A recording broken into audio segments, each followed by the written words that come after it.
So we have stigma within the recovery community themselves. What's very interesting is that oftentimes if you go to a treatment center, if you go in there, people that are alcoholics view themselves as superior to people that are prescription drug users. And they view themselves superior to the crack users.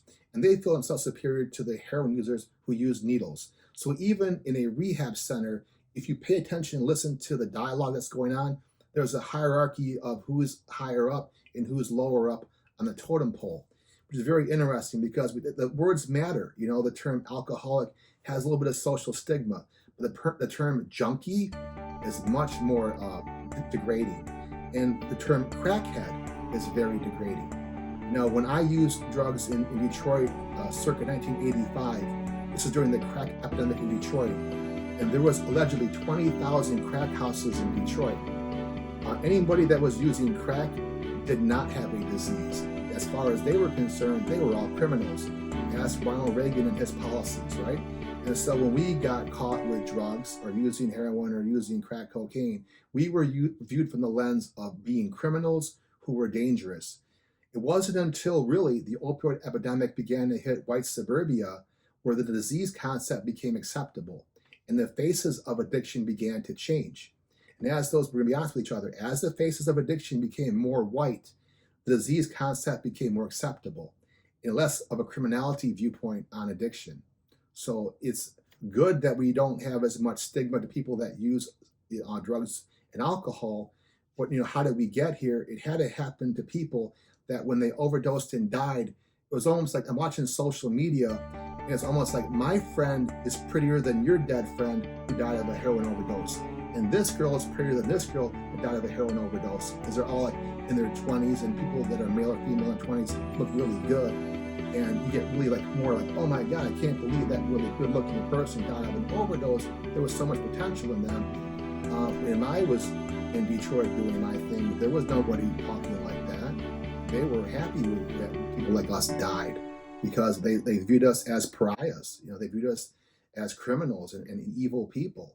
But, fast forward in society now, when everybody began catching this disease magically, that viewpoint really changed. So regards to social stigma, I can kind of prove a point on that.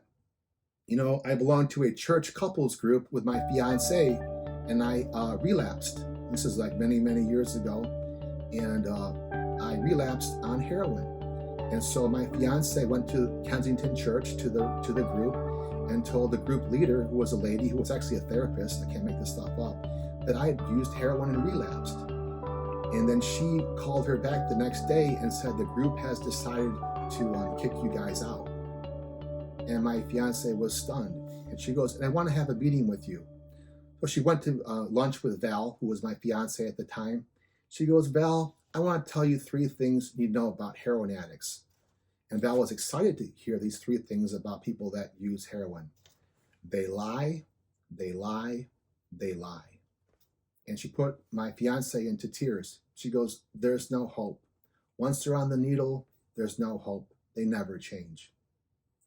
Anybody want to guess how that affected her? Anybody want to guess how that affected me? Because we talk about, prophecy over people. I'm not an expert on Jesus, but I'm not sure Jesus would have thrown me out of a church group if he was in charge for using heroin. I would hope he wouldn't. The Jesus that I was hearing about in the Gospels wouldn't have done that, but the church leader did. Now, just to give you a little bit of perspective, 2 weeks later, another person in the church group who was an alcoholic, self-admitted alcoholic, relapsed to alcohol. Does anybody want to guess how the church group handled his relapse to alcohol versus my relapse to heroin? Anyone want to take a guess out there? Well, I can tell you. Go ahead. They approached it with care and concern about it. You nailed it. Were you in that group? How'd you know that? So over back in the 80s. Wow. So you get it. You know what I'm talking about. And it's a real shame. And it was a real setback for everybody involved because remember the self-fulfilling prophecy.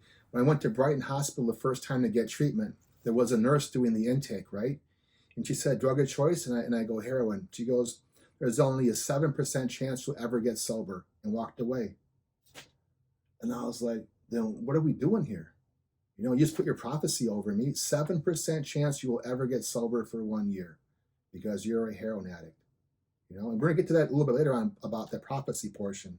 So thank you for getting that, and thank you for understanding that and realizing that this hierarchy of one drug versus another, because alcohol is legal, it's not as tainted.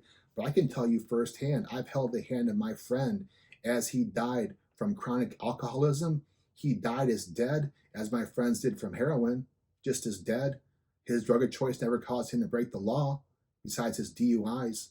And watching my friend holding his hand at Beaumont Hospital because of kidney and liver failure because he couldn't stop drinking.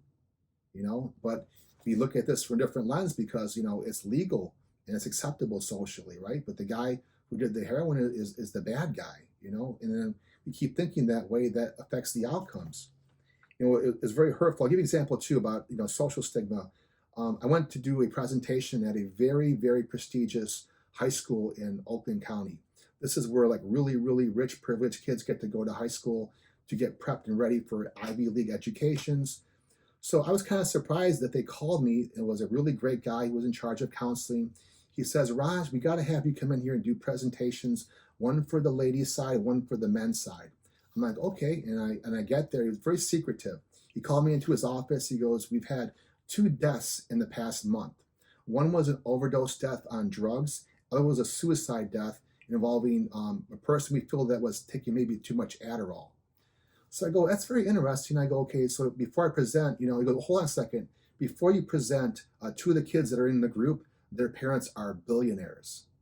And he just stares at me. And I'm thinking to myself, like, I don't change my presentation based on sons of billionaires, but it was very important for him to tell me this. The status of these young people in this group was different possibly than maybe if I did like an inner city presentation. I felt like already we're looking at this hierarchy of people. So I asked him about the Adderall thing. He goes, well, in our school, we have 75% of our kids have ADHD. And I said, well, what? He said, 75% of the kids in our high school have ADHD. I'm like, that's like remarkable. And he goes, and a 60% of them are on Adderall. Wow, 60% are on Adderall. So does anybody know, if you go to your DSM book and you can kind of look at prevalence rates, what is the prevalence rate of ADHD like for real in an average high school? I was told 15% max. Okay, so anybody have a theory why this population was all on Adderall? Because their parents wanted them to get all A's and go to the best schools. And who was that really for? Is that really for the kids? That was for the egos of the parents, if we get really honest about this. So in a very prestigious school, it's very competitive, and the kid has a really, really hard time and he can't compete. Well, we're going to give you a drug to compete. So I'll kind of go back a little bit. Had a family came in my office that was very, very wealthy. They wanted me to diagnose their son, who was 16 years old, with ADHD. So I'm doing an evaluation. I get to meet him. And I go, Mom and Dad, your son doesn't have ADHD. He actually has an anxiety disorder. The reason why he can't do good on testing is very, very anxious, not because of inability to focus. It was ADHD misdiagnosed as GAD, and back and forth. And so the family goes, we want him on Adderall. And I go, well, why is that? Because we want him to go to an Ivy League school. I'm like, okay. So I said this, and I should have done this. I go, I have a way to make your son a Division level 1 football player because he's playing football and get a full scholarship. Like what? I go, I have a way, I can guarantee you that I can make your son a Division 1 college athlete with a full ride scholarship. Like what? I go, we're going to give him testosterone injections. I know a doctor. And they go, oh my God, how dare you say that? How could you ask us to put our son on steroids? I go, steroids are a Schedule 3 narcotic. Adderall is a Schedule 2. Technically, it's actually safer. So isn't it interesting that a parent would never, ever give their son or daughter steroids to perform great on an athletic field and do better in sports to go to better school? But when it comes to giving them a Schedule 2 narcotic called Adderall to improve their performance and give them more anxiety, and they're going to get losing weight and not be able to sleep, they're okay with that. And how did we get to that point in America where it's okay to give our kids a Schedule 2 narcotic? If you go to Europe and say you have ADHD and ask for Adderall, they'll laugh in your face. There's like 20 other drugs that can help you before we go to Adderall. You go to Adderall when everything else fails. That's the last step on the train. When everything else fails, then you use Adderall. But with all these kids on so much Adderall, it's no surprise they're crashing and burning. They have higher suicide rates. They're all depressed. None of them are sleeping. None of them are happy. But they're in a really great school, and their parents would talk about it at a cocktail party and feel pretty good about themselves. I'm not trying to be mean. I'm just trying to be factual about what I see and how that affected me. So social stigma is strengthened by the myth that addiction is a choice. It is immoral. It is sinful and a lack of willpower. And the false belief that change can occur only through punishment, coercion, or incarceration. So you guys know who Dr. Phil is? You guys have heard of Dr. Phil, right? So I have problems with Dr. Phil, but basically Dr. Phil had a presentation on heroin addiction. There was this woman that came on there. She was an attractive woman. And they do a little, video snippet of her. And they show her basically, knocking on a hotel door. She's an escort. And then she comes onto the stage. And Dr. Phil says to her, "This woman is a heroin whore junkie." I'm not making this up. Heroin whore junkie who sells her body to anyone who will pay. I can tell when she's lying, her lips are moving. She needs to do everything that I tell her to do when she comes onto the stage. Okay? You want to know how the audience handled that statement? Raucous applause. Raucous applause. I'm like, I want to punch Dr. Phil in the face. Because this woman who is in the sex industry has been abused. This woman in the sex industry has been mistreated. And now you're going to call her out onto a stage and call her 3 degrading names, whore and junkie. And after that, say to her, "You're going to do what I tell you to do exactly." I was so upset when I heard this because this shows you the treatment of people. You couldn't have done it to anybody else, but because of her addiction and because what she had done to pay for her addiction, somehow she was less human. But what really shocked me the most was the audience getting into it and also being part of all that. And we as a society have to look at that and go, how dare you do that to another human being? That's somebody's future wife, that's somebody's daughter, that's somebody's sister. You don't talk that way to them, especially as a pseudo professional, even on a pseudo TV show. You can't do that. That's basically, another form of abuse. So I got a real issue with him after that. That show really bothered me, and I couldn't believe the reaction from that. So moving forward, we're talking about. Go ahead. Any questions or comments? No, sorry. I just wanted to know we have about 5 minutes left. Okay, so I'm going to finish up the last one. So basically, talking about schools and social stigma and structural stigma, I cover all the issues with the stigma and the laws. If you have a DUI, it's non-expungible. You guys know that, right? So if you get arrested for a DUI, only the governor can pardon you. You got 20 years sober. I have clients that went to the governor, asked for a pardon, no pardon at all whatsoever. That's very important. Last thing I want to say about the concept, you can punch your wife in the face, domestic violence misdemeanor. A half of Adderall in your pocket is a felony. Okay, just asking rhetorically, which is worse, punching your wife in the face or a person in a bar in the face and hitting them, putting them in the hospital for a misdemeanor, or having half an Adderall? A felony used to mean something. And felonies don't mean anything anymore. They give out felonies like candy for drug possession. So, I'm sorry, Carrie, but we're just going to go right there. Any questions or comments about these concepts? And please read the PDF and please, check out some of the videos as well. A question again.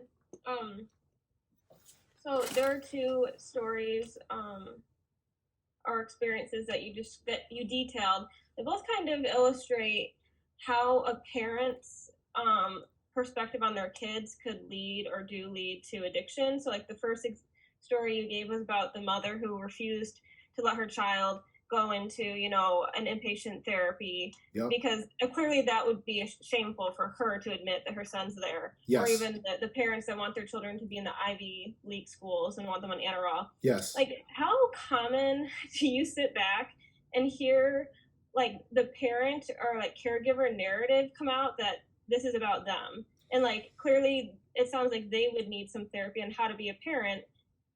and Yeah. how to love their child and accept them. I don't know. It just seems like is it really common from what you've experienced for parents to be like the driving force? I would say it's all too common. Sometimes the parents have no role in addiction, but sometimes they have a neutral effect. Now, sometimes they actually have a real active effect. And so I guess the real problem is that when you have parents that, have certain belief systems that are harming the kid, it to be very careful how you walk into those waters, because if you come on too strong, they'll never see you again. But when you know that, what they're doing is really wrong, you also have to be able to address that and have your voice and stand your ground. So it's complicated. It depends on each individual case, but I find it very, very frustrating, the eagerness to put kids on Adderall versus having them try other methods, to deal with their ADHD when they actually have it. In my experience, at least half the time, it's misdiagnosed as a generalized anxiety disorder. It's a real case, or oftentimes PTSD. I've been talking to the kids, some bad things happen to them. That's why they can't focus. And, the Adderall, if you have PTSD, you don't want to be on Adderall, because if you're trying to avoid ruminations or intrusive thoughts, Adderall is not the medication for you.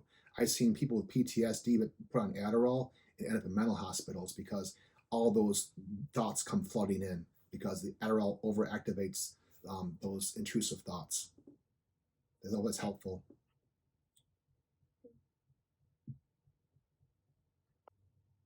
So any other questions? Yeah, I was just wondering, thank you for sharing and great presentation. I was just wondering what kind of counseling interventions do you use? Does it vary on the patient? Yes. You want a certain kind of patient, a certain kind of issue? As far as type of patient or type of issue, you mean? No, just type of counseling interventions. Like, do you utilize motivational interventions or contingency management? Excellent question. So on the end of my little handout here, I go I'm support MI, and Miller is my actual email buddy. So I'm big on MI, motivational interviewing therapy. It's very, very effective dealing with the ambivalence and giving people a sense of dignity and care. I subscribe to the Rogerian School of Psychology, the humanitarian aspect. I'm not really big on hammering people. That's not sophisticated, but making people feel good about themselves and building them up. And I want to tie this into the very last thing that ties up what you're talking about, like what really does help, right? So motivational interviewing with Miller at the end of your PDF, you're asking an excellent question, like what do I focus on? CBT and this, right? So when using Miller, it blew me away. When I read that book, I was amazed. The effective believing that one is receiving an effective treatment is so strong that placebo rather than medication is the standard against which medication must be tested. This phenomena is not restricted to the patient's beliefs. The counselor, the doctor, or the teacher also holds beliefs about a person's ability to change. 7% Brighton Hospital, right? And these beliefs can become a self-fulfilling prophecy. In one study conducted in 3 different alcohol treatment programs, patients identified to staff as having a high potential for recovery, but who in fact have been chosen at complete random were more likely to be sober and working a year after discharge. So the bias of the therapist influences outcome. Perceived prognosis influences real world outcomes. Every client that comes into my office is getting sober, and I tell them that.